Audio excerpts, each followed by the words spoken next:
नमस्कार दर्शक बंधु आज भिडियो रे आमे सुस्थ रहिबा पई किछि जरूरी नियम विषय रे जानिबा। 1 नंबर सकाळु खाली पेटरे ताजारे ओहळिबा द्वारा कम हाइट थिबा लोक डेंगा देखा जाई थांदी। एमिति लगातार 3 मास करंतु रिजल्ट निजे आपण माने जानि परिबे।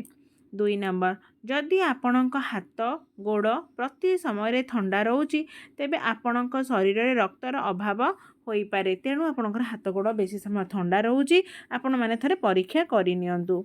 3 नंबर जो पुरुष एवं महिलांकर बयस 40 वर्ष पाखापाखि होई जाए तांको अधिक रु अधिक काकुड़ीर सेवन करने आवश्यक, कारण काकुड़ी अधिकांश जलीय अंश रही थाए एवं आम शरीर को सुस्थ रखे एवं आम मुह कुंचा पड़िया को दिए नहीं। 4 नंबर जदि कम काम करी धई सई अनुभव होउची तेबे राति रे किसमिस भिजेई सकाळु ताकू खांतु। यह शरीर को ताकत देई थाए एवं आपणकर बल वृद्धि करिबार मध्ये सहाय्य हबो। 5 नंबर क्षीर को सिझाइबा समय शुंठी एवं एक छोट अलैच पकईकि ताकू फुटांतु। क्षीर सिझांतु, क्षीर जल्दी खराब हेबो नाही एवं क्षीर रे अधिक सर मध्ये आसीबो। 6 नंबर गाईर क्षीर पीवा द्वारा मनीष सबुबले जवान रही थाए तथा मईसी क्षीर पीले मनीष मोटा हो जाए, कारण मईसी क्षीर बहुत गहलिया होता है, बहुत मोटा होता है एवं ताहा पीवा द्वारा आम ओजन वृद्धि होता है। 7 नंबर मनुष्य 15 मिनिट हसिबा एते फायदा दे थाए जहाँकि 2 घंटा शोइबा सहित समान होता है। प्रतिदिन मन को खुशी रखंतु, अनेक रोग ठारू आपण माने दूर रे रही परिबे। 8 नंबर अधिक गरम जिनिस खाइबा बा पीवा परे सांगे सांगे ठंडा जिनिस खाइबा कि पीवा द्वारा दांत जल्दी दुर्बल हो जाए, तले पड़ जाए, तेणु एथि कथा प्रति ध्यान दियंतु। 9 नंबर स्तनर आकार वृद्धि करने को अमृतभंडा, फ्लैक्सीड बा जोड़ा पेशी बोली कहती पेशु एवं मेथी दाना खाइबा प्रतिदिन उचित। ता सहित हल्का स्तनर मसाज एवं व्यायाम करने आवश्यक। एमिति 3 मास करंतु, ताहार प्रभाव आपण माने निजे अनुभव करि परिबे। स्तन देखिबे धीरे धीरे वृद्धि हेबो। 10 नंबर आखि को बंद करी मने पकाइबा द्वारा भूली थिबा कथा मने पड़ी जाई थाए। जदि कौनसी कथा आपण माने भूली जाइछोंती मने पड़ुनी, आखि की बंद करी स्थिर होइकी भाबंतु मने पड़ी जीवो।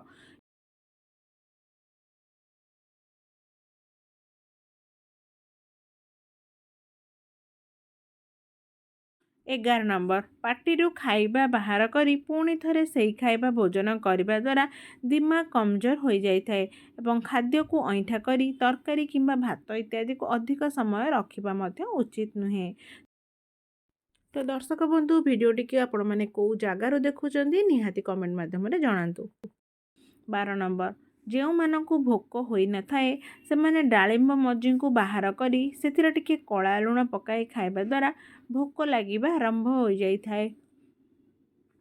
13 नंबर धनिया मासिक धर्म संबंधित समस्या को दूर करिबारे साहाय्य करिथाए। यदि मासिक धर्म साधारण ठारू अधिक हेउथाए तेबे अध लिटर पानी रे पाखापाखि 100 ग्राम धनियार मंजी को फुटांतु।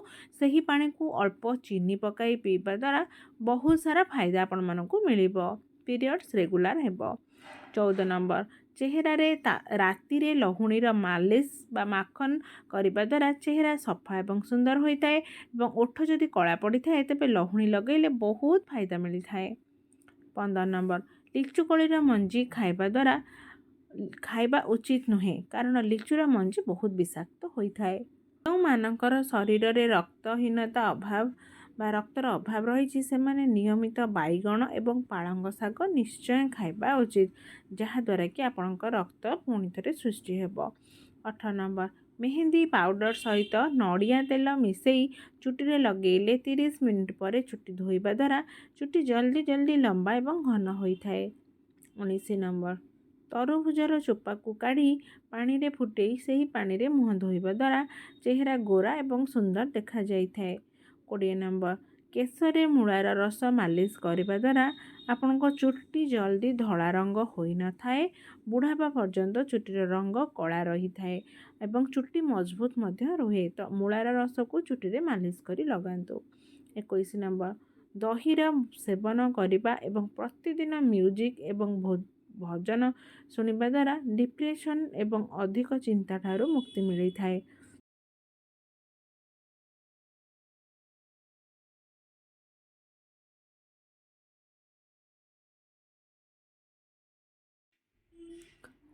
22 नंबर नखरे तेल मालिश करने द्वारा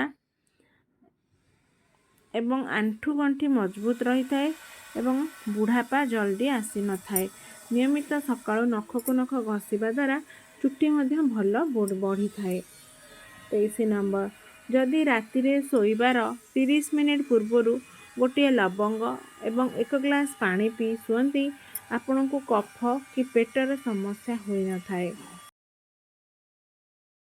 24 नंबर मस्तिष्क को कंप्यूटर परी फास्ट एवं प्रखर करने को सकाळु मुह न धोई राति रे भिजा होइथिबा बादाम 3 रु 4 खांतु। बादाम हेउची जोटा कि आलमंड एवं ताकू खाइबा सहित आपण माने वालनट मध्य खाई परिबे।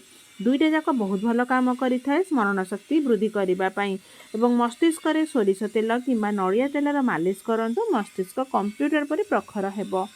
25 नंबर दिन में 3 थर उषुम पानी पीवा अभ्यास कले जदि आपण एमती करेंगे तेबे शरीर को अनेक बीमारी ठारू निजक बंचई पारे और आपण मैंने सुस्थ रही पारे। 26 नंबर अंडा एवं लेंबू रस मिसाई चुटी रे लगाइबा द्वारा चुटी सिल्की एवं शाइनी होता है एवं सुंदर देखा जाए चुटी मध्य कम झड़ी थाए। तो अंडा एवं लेंबू रस निहाती भाव में लगातु। 27 नंबर जदि सबुबले मन दुख रोथाए एवं आपण सबुबले अधिक चिंतार रोथांती तेबे सकाळु ठाकुरंकर भजन एवं स्लो संगीत बा स्लो म्यूजिक सुनिबा सहित भोर 4टा रु 5टा मध्य खोला पवन रे बाहर टिके चलाबुला करंतु। यह द्वारा आपणकर डिप्रेशन कम हबो शरीर एक्टिव रहिबो। 28 नंबर वर्षा दिन में बाहर को जीवा पूर्व पादरे निश्चिंत नड़िया तेल को पादरे मालिश करंतु लगातु। यह द्वारा पादरे आउ पानी लगे कि किसी इन्फेक्शन हेब नहीं। 29 नंबर जदि चाहा पीवा जरूरी अटे तेबे खाद्य खाइबा परे ही पीवा उचित। खाली पेटरे केबे भी चाहा पियंतु नहीं। 30 नंबर लोभरे अधिक भोजी भात खाईदेले पेटरे खाद्य ठीक रे हजम होई न थाए बदहजमी होई थाए। दरकार ठारो अधिक खाद्य एवं बासी खाद्य शरीर को असुस्थ कर दे थाए। तो लोभ न करिकी केबे भी आपण माने जेतिक आवश्यक से हिसाब रे खाआंतु अधिका केबे भी सेवन करंतु नहीं।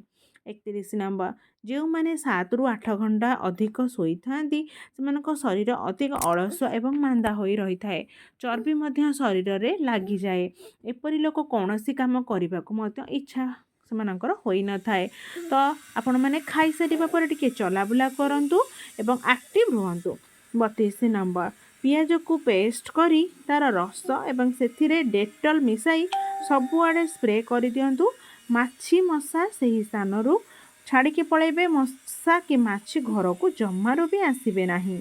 33 नंबर प्रतिदिन कदली सहित गाई क्षीर पीवा द्वारा जड़े पतला दुर्बल थिबा व्यक्ति जल्दी जल्दी मोटा एवं हृष्टपुष्ट देखा जाई थाए कारण कदली एवं क्षीर दुईटा जाक शरीर को पुष्टि सार जोगई थाए और कैल्शियम जोगई थाए एवं हम शरीर आम सुस्थ रही था जल्दी आम हेल्थ ग्रो करी थाए। 34 नंबर डायबिटीज व्यक्ति को जल्दी भोक लगी थाए तेणु हेल्दी स्नैक्स पई भजा चना किंबा गजामुग खातु। यदि गजामुग खाइले अधिक गैस होता है तेबे मुग एवं बुट को सिझाई भूसंग पत्र पियाज फुटण करी ताको फुटेकी आपण माने खाई परिबे। 35 नंबर शिशु गर्भरे थिबा समय माँ जदि फुर्ती रही घर काम सब करिबो शिशु मध्य एक्टिव रहिबो। एही समय माँ जहाँ चिंता करिथाए ता शिशु उपर प्रभाव पकई थाए। तो आपण माने गर्भवती समय भल भल चिंता करंतु ठाकुरंक बही पढ़ंतु जहाँ द्वारा कि शिशु उपर भल प्रभाव पड़िबो। तो दर्शक बंधु आज समस्त हेल्थ टिप्स आपण मानू केमिति लागिला कमेंट रे निहाती जणाइबे। आशा करछि वीडियोटी भल लागिथिबो। चैनल को सब्सक्राइब करंतु वीडियो को लाइक करंतु कमेंट सेक्शन में कमेंट करंतु। नमस्कार।